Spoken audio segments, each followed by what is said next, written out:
Comic-Con 2017. This is Entertainment Weekly's coverage of Comic-Con 2017. My name is Kyle Anderson, and I am now joined by the cast and creators of the brand new show coming to the CW in 2018, Black Lightning. Hi, guys! Hi! First of all, I like that pause. how cool is it to say that you're on a show called Black Lightning? Very. Right? It doesn't get old, does it? It's like, never gonna get old. 75% of the draw, right? Yeah. I don't care what's going on this show. As long as it's called Black Lightning. Right? Very true. An easy pitch. Cress, we'll start with you. You play the titular Black Lightning. Yes. AKA Jefferson.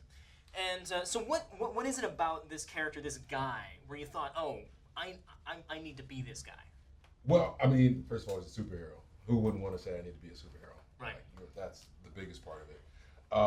But the family aspect. I have kids, and just the kind of coming out of retirement and all the intricacies of what that means just got me real excited.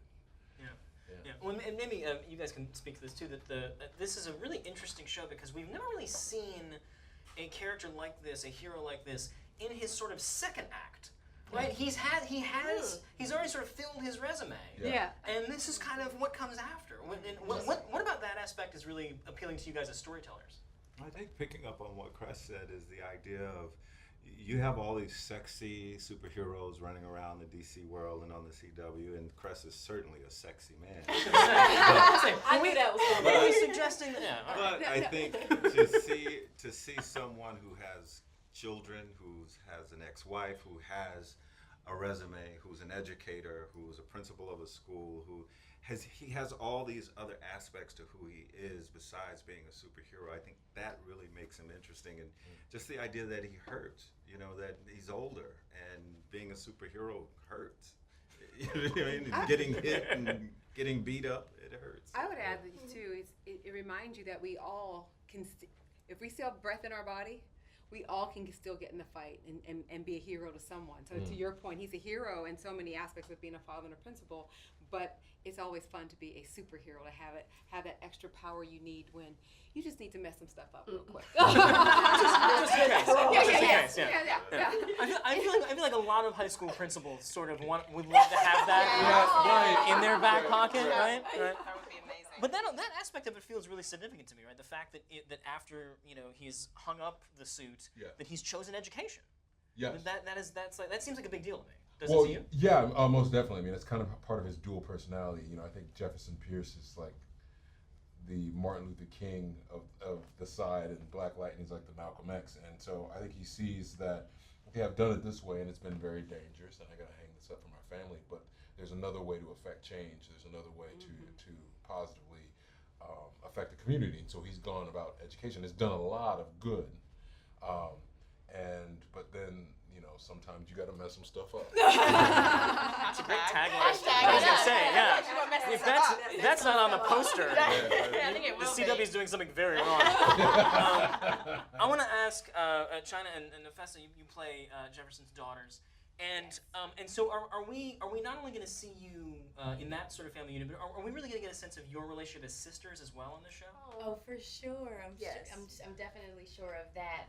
There's a great dynamic of sisterhood between us two and supporting each other. And I play the older sister, so I'm a bit overprotective and, wanting to, teach her and, protect her from some of the things that I may have gone through. And, China? Yeah, I mean, you are definitely going to see a lot of that. One of my favorite parts of the show is the family dynamic, and how the family is somewhat broken, but not completely, since our parents are split up.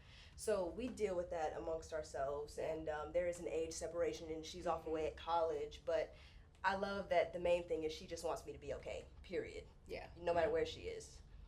Yeah. And Christine, for you, I'm so, because it's I find it very interesting that you're Jefferson's ex. Like, I feel like that's another dynamic that we have. I mean, I know. It's very rare. Because we watch TV and everyone's like perfect and they've got their shit because you together. wouldn't assume that a superhero would be divorced. I know, and but that's the appeal of our show, is that it sort of looks at us through, this lens of like, we're not perfect, we make mistakes, we make wrong choices. I mean, that to me seems totally relatable and universal, and that's what I was drawn to, because Lynn isn't a perfect woman. She's just trying like everyone else. She's trying to raise her daughters in the right way. She's trying to have a healthy relationship with her ex-husband. You know, it's complicated, and I think that seems to be a more realistic reflection of what our culture looks like. Yeah. You know? And are we going to get to know a little bit about the sort of your shared history as well? Yeah, definitely. Yeah, I think so. Yeah. Oh, yeah.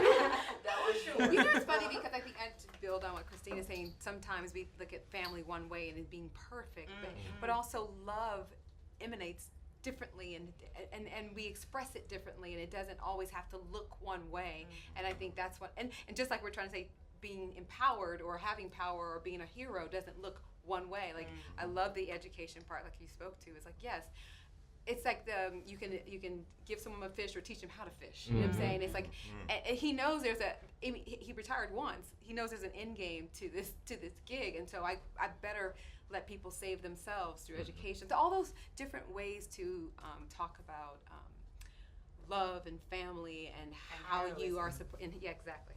Yeah, it gets down to that fundamental question about what makes a hero. Yeah.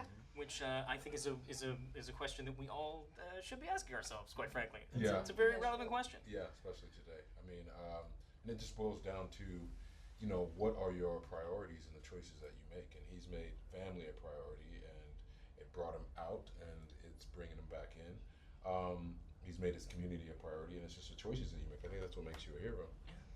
What can you guys tell us about the sort of evil elements on the show, the 100? I think the great thing about it is you will see the 100, you'll see Tobias. But what's interesting about that is they'll be recognizable. You know, the crime and the bad guys in our show are the same people that we hear about, 125 people being shot in Chicago over 4th of July weekend. Well, those are our bad guys. Those are the people that Black Lightning will go up against. And a part of that will be Tobias and the 100. But we really want to ground it into villains that people recognize. And not only ground it, but also give you a reason, you know, and sort of elevate the conversation about who are these people. You know, there's not many black superheroes running around in the so-called ghettos of America. Nobody goes down there you don't see those fancy, you know, superhero vehicles or people flying around in the ghetto. So Black Lightning is going into an area that is underserved in that superhero genre, right? And so I think that those are the things that's going to be really exciting about our villains, is that you'll recognize them. Well, and that's the thing that I'm also really looking forward to about the show, is that, right, because, you know, people call it a superhero show, but it does seem like it is that type of show is a really great sandbox to tell all types of different stories, right? Because we can't just have Jefferson like kicking a ninja once a week, like that. You know, eventually gets dull, you know. Yes, yeah.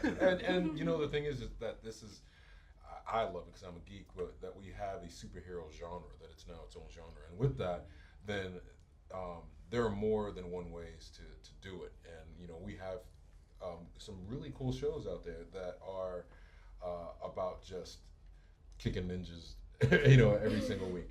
And so it allows us to then to tell a different story.